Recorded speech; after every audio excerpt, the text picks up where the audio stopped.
We could have been heroes had the time been right, but ours was to be a different plight. A nation in turmoil with no one to blame, so on us was cast the guilt and the shame. We could have been heroes, another time and place, but in our war was found no saving grace. Forgotten lives, the only loss, as gods and generals count the cost. We could have been heroes had we not been denied, for we too suffered and fought and died, for a cause we considered to be just and true, for our country, and our country was you. Yes, we could have been heroes, as those we now cheer, though if only for some a conscience to clear.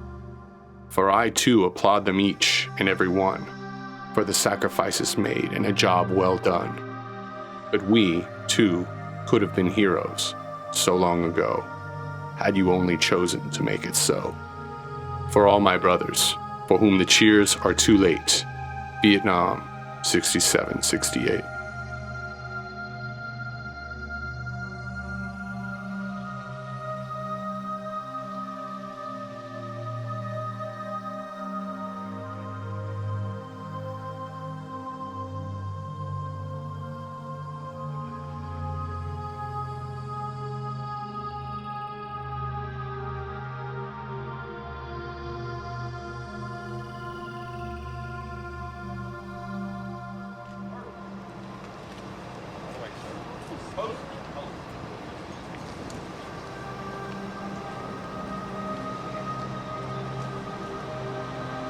Brothers platoon leader, Steve. So at this time, I will turn the microphone over to the two of them. These soldiers named on this memorial, as soldiers, never took anything. They gave, and gave until there was nothing left to give. And as that dying trooper asked, perhaps the best we can do is remember these soldiers as we're doing here today. Thank you very much. Thanks for being here.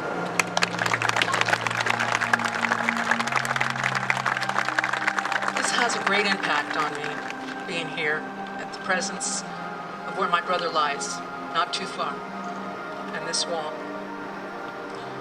Today we are gathered together to honor our fallen. Among the 58,000 plus names on the wall includes my brother, Sergeant Joseph Gregory Artavia. I am here to tell you that in his short life, he passed on a support movement for tens of thousands of troops throughout 3 wars. My brother gave me a mission to carry on his last wish. Years later, Joe's request would have me form a national organization so the country would never treat our troops again as they had during the Vietnam War. I formed America's Supporting Americans Adopt a Unit program. Using San Mateo as its role model, Joe's wish has been answered by more than 200 cities nationwide, 5 of which are right here in the Bay Area. In closing, I would like to recite a poem written by Henry Scott Holland. To those who came home too soon. Death. Death is nothing at all. I have only stepped into the next room. I am, and you are. Whatever we were to each other, and we shall always be that. Call me by my old familiar name. Speak of me in the easy way which you always used. Put no difference in your tone, no sorrow. Laugh as we always laughed, at little jokes we enjoyed. Pray, smile. Think of me, pray for me. Let my name be ever the household name that it always was. Let it be spoken without effort, without a trace of sadness in it. Life means all that it ever meant. It is the same as it ever was. Why should I be out of mind because out of sight? I'm waiting for you somewhere near. Thank you all very much.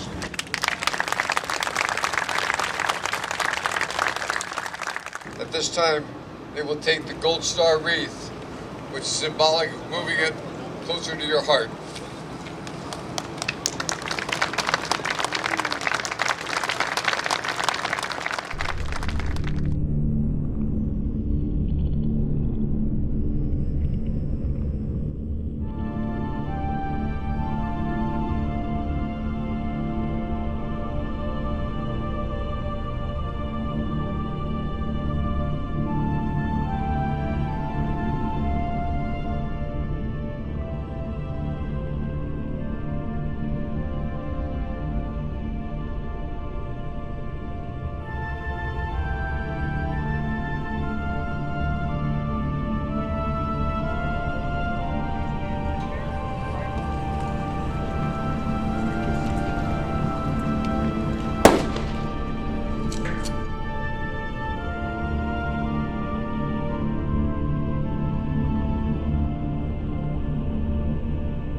Army Second Lieutenant Harold John Clifford, 23rd Marine Infantry Corps Division. Lance Corporal Lance Aaron DeRue, 1st Marine Army Division. Sergeant Salvador Zabala Jr., 21st Signal Group. Millbrae honors Marine Corps Second Lieutenant Thomas Winston Mallon of the 3rd Marine Division.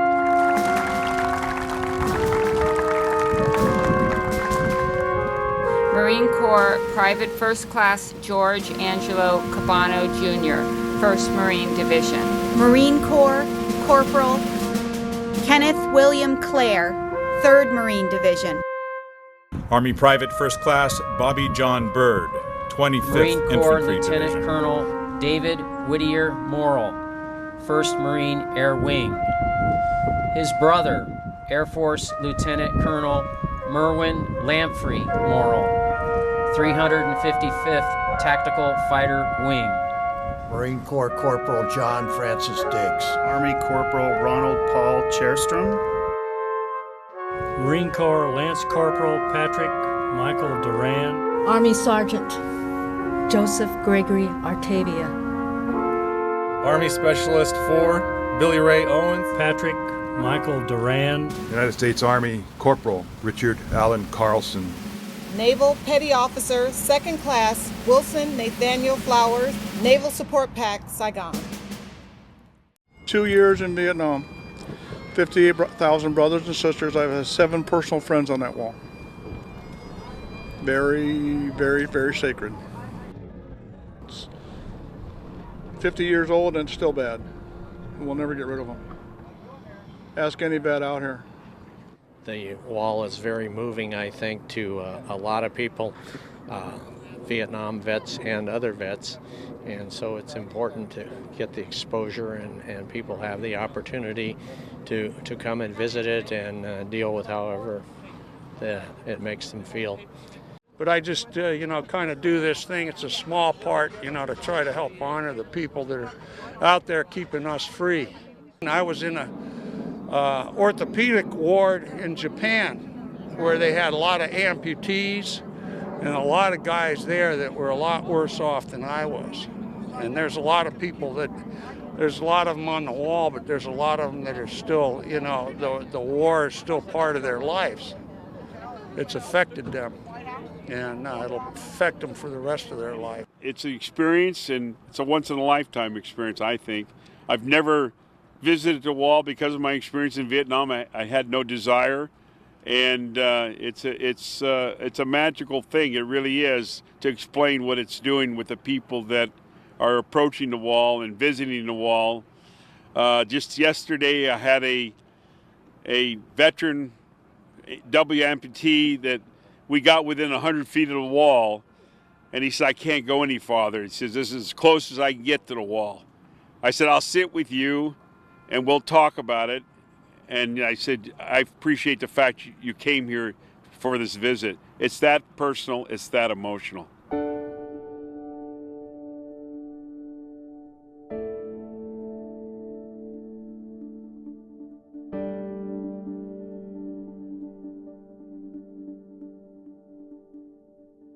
In 1968, I was a platoon leader for most of the year with the 101st Airborne Division.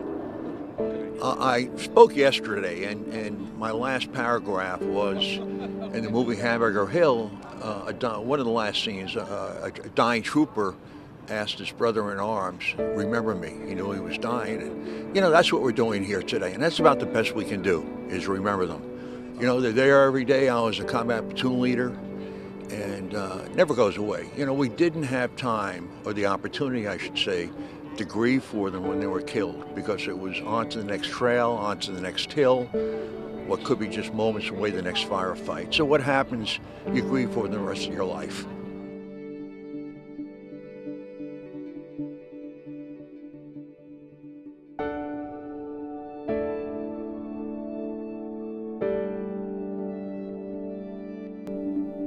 I went to Vietnam in 1968 for Christmas, and I went there as a representative of one city in this country that adopted a unit and supported them. Through all the American cities throughout the world and what we were going through at the time, the turmoil, the protesting, the demonstrations, the name-calling of our troops, and this is Vietnam I'm talking about. It was really something to be very proud of, because you had one little community that said, we appreciate your sacrifices, and the soldiers knew it. And I went there as a representative. They saw it face to face. Of course, I was very young, but when I saw them come out of that jungle and line up, and they were a part of an elite unit. They were part of the 101st Airborne Division. Those guys didn't see more than 3 days coming into the rear area. They were out in the jungle for 200, my husband would say 300 days. I met my husband in Vietnam. My husband was literally at my brother's feet when my brother was killed in action in an ambush that they walked into. And Steve was hit, my husband Steve Patterson was hit. I didn't know him at the time. That was in March of '68. But they patched him up and sent him back out. He had been my brother's platoon leader.